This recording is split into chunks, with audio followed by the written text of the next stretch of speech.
ಜಯ ರಾಮ ಶ್ರೀರಾಮ ಜಯ ಜಯ ರಾಮ ಜಯ ರಾಮ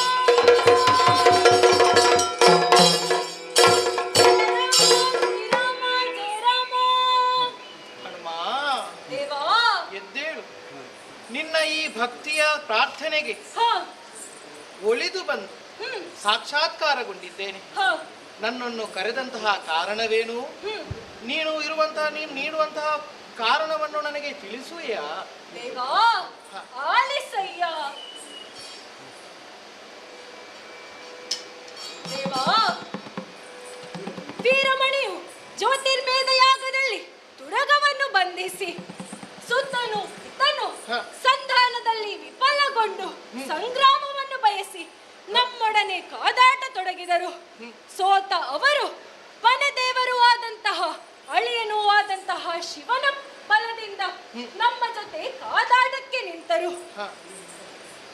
ಶತ್ರುಘ್ನನನ್ನು ಪೀಡಿಸಿದ ಕ್ರೋಧದಿಂದ ನಾನು ಶಿವನ ಮೇಲೆ ಎರಗಿದಾಗ ಕೆಲವು ಹಂತದವರೆಗೆ ಕಾದಾಟವಾಗಿ ಶಿವನು ನನಗೆ ಒಂದು ವರವನ್ನು ನೀಡುತ್ತೇನೆ ಎಂದು ಹೇಳಿದಾಗ ಅವನಿಗೆ ಅಳಿದವರನ್ನೆಲ್ಲ ಕಾಯಲು ಬಿಟ್ಟು ಮೃತ ಸಂಜೀವಿನಿಯನ್ನು ತರುವುದಕ್ಕೆ ಹೋದವ ನಾನು.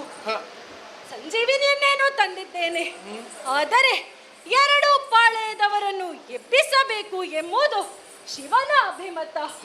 ಆದರೆ ರಾಮ ಪಕ್ಷದವರನ್ನು ಮಾತ್ರ ಏಳಿಸಬೇಕು ಎನ್ನುವುದು ಭಕ್ತಾಭಿಮತ. ದೇವಾಭಿಮತ ಏನೋ ಎಂದು ತಿಳಿಸಿದರೆ ಹಾಗೆಯೇ ಅನುಕರಿಸುತ್ತೇನೆ. ಹನುಮ, ಕರುಣದ ಶರಣನೋ ವಂದಿಸಿದರ ಸರ್ವ ಭಜನೋ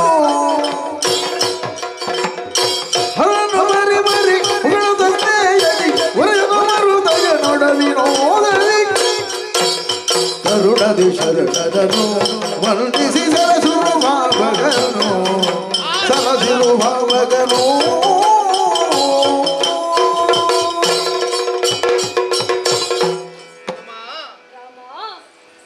ಸತ್ತು ಬಿದ್ದವರನ್ನು ಬದುಕಿಸಲೆಂದು ಸಂಜೀವಿನಿಯನ್ನು ನೀನು ತಂದಿದ್ದಿ ಹೌದು. ಹೌದು ದೇವ. ಆದರೆ ಇದೀಗ ರಾಮ ಭಕ್ತರಿಗೆ ಮಾತ್ರ ಕೊಡುವೆನು, ಶಿವಭಕ್ತರಿಗೆ ಕೊಡುವುದಿಲ್ಲ ಎಂಬ ವಾದ ನಿನ್ನಲ್ಲಿರುವುದು. ಹನುಮ ದೇವ, ಒಂದು ತಿಳಿದಿರಲಿ, ರಾಮ ಭಕ್ತನೆಂಬವರು ಧರ್ಮವನ್ನು ಪಾಲನೆ ಮಾಡಬೇಕು. ಆ ಧರ್ಮ ಎಂದರೆ ಏನು? ಯಾವುದೇ ಭೇದ ಭಾವವನ್ನು ಮಾಡದೆ ಎಲ್ಲರನ್ನೂ ತಮ್ಮವರೇ ಎಂದು ಭಾವಿಸುವುದೇ ಅವರ ಧರ್ಮ. ಹಾಗಿರುವಾಗ ನಿನ್ನ ಸದ್ಧರ್ಮ ಯಾವುದು? ಶಿವಭಕ್ತರು ರಾಮ ಭಕ್ತರು ಎಂಬುದರಲ್ಲಿ ಭೇದವಿಲ್ಲ ಎಂಬುದನ್ನು ನೀನು ತಿಳಿದು ಇದೋ ನೀನು ತಂದಿರುವಂತಹ ಸಂಜೀವಿನಿಯನ್ನು ಸತ್ತು ಬಿದ್ದಂತಹ ಎರಡೂ ಪಕ್ಷದವರಿಗೆ ಕೊಟ್ಟು ಅವರನ್ನು ಬದುಕಿಸು ಹನುಮ. ರಾಮಾಜೆ ಶಿರೋಧಾರ್ಯ ದೇವ, ಇದೋ ಇದೋ.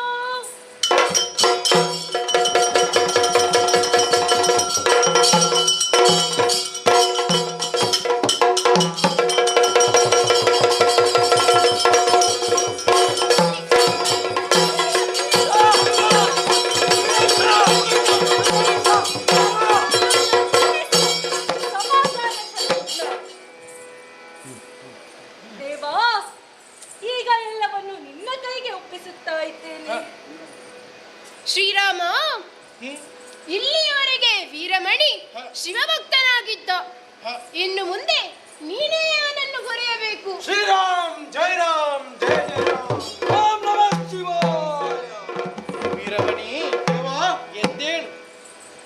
ಇಲ್ಲಿಯವರೆಗೆ ನೀನು ನನ್ನನ್ನು ನಿಂದಿಸಿದ್ದಿ ಹೌದಾದರೂ ನೀನು ನಿಂದಿಸಿದ ಮಾತ್ರಕ್ಕೆ ನೀನು ನನಗೆ ಶತ್ರು ಆಗಲು ಸಾಧ್ಯವಿಲ್ಲ.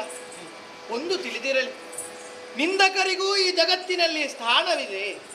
ಹಾಗಿರುವಾಗ ಭಕ್ತನೆಂಬುವನು ಮಾತ್ರವಲ್ಲ, ನಿಂದಕನೂ ಈ ಸ್ಥಳದಲ್ಲಿ ಈ ಜಗದಲ್ಲಿ ಅವನಿಗೂ ಮಾನ ಮರ್ಯಾದೆ ಜೊತೆಗೆ ದೇವರೊಂದಿಗಿರುವಂತಹ ಸಂಬಂಧಕ್ಕೆ ಕುಂಠಿತವಾಗಲು ಅದು ಸಾಧ್ಯವಿಲ್ಲ ಎಂಬುದನ್ನು ನೀನು ತಿಳಿದಿರಬೇಕು. ಏನು ಹೇಳುತ್ತೀ ಶಿವ?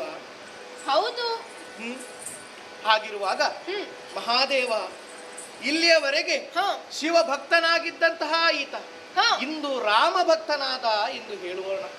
ಹಾಗಿರುವಾಗ ಜಗತ್ತು ಒಂದನ್ನು ತಿಳಿದಿರಬೇಕು, ಯಾವ ಮೂಲದಿಂದಾದರೂ ಯಾವ ದೇವರನ್ನಾದರೂ ಸ್ಮರಿಸಿದಾಗ ಅದರ ಪ್ರಾರ್ಥನೆಯ ಫಲವೆಂಬುವುದು ಹ ತಲುಪುವುದು ಒಬ್ಬನೇ ದೇವನಿಗೆ. ಅದು ಹೌದು.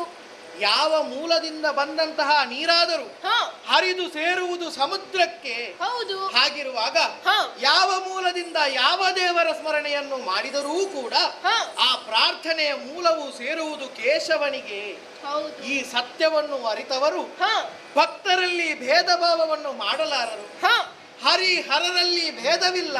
ಹ ಹರಿಹರರೆಂಬುದು ಭಕ್ತರಿಗೆ ಅವರವರ ಆರಾಧನೆಗೆ ಸರಿಯಾಗಿ ಇರುವಂತಹ ವ್ಯವಸ್ಥೆ ಮಾತ್ರ. ಹ ಹ ಮೂಲ ಯಾವುದು ಒಂದೇ ಎಂಬುದನ್ನು ಸತ್ಯವನ್ನು ಅರಿತವರಿಗೆ ಹ. ಈ ಜಗದಲ್ಲಿ ಮಂಗಳವೆಂಬುದು ಖಂಡಿತ ಒದಗುವುದು ಎಂಬುದು ಸತ್ಯವಚನ. ಹ ಹಾಗಿರುವಾಗ ಈ ಪುಣ್ಯಕಥಾ ಪ್ರಸಂಗವನ್ನು ಹ ಕೇಳಿದವರು ಹ ಆಡಿದವರು ಹ ಈ ನೆರೆದಂತಹ ಸದ್ಭಕ್ತರು ಸರ್ವರಿಗೂ ಹರಿಹರರ ಅನುಗ್ರಹದೊಂದಿಗೆ ಹ. ಶ್ರೀ ವಿಷ್ಣುಮೂರ್ತಿ ಜನಾರ್ದನ ದೇವರ ಹ. ಶ್ರೀ ಉಮಾಮಹೇಶ್ವರ ದೇವರ ಸರ್ವರ ಅನುಗ್ರಹ ಇರಲಿ ಎಂದು ಪ್ರಾರ್ಥಿಸುತ್ತಾ ಇದು ಮಂಗಳ ಗೀತೆಯನ್ನು ಹಾಡಲು ಭಾಗವತರಿಗೆ ಅನುವು ಮಾಡಿಕೊಡುತ್ತೇನೆ. ಭದ್ರಂ ಶುಭಂ ಮಂಗಳಂ. ರಾಮದಯ ನಿಧೆ ಪಾಹಿ ಜಯ ರಾಮ ನಿರಂಜನ ತಾಯಿ.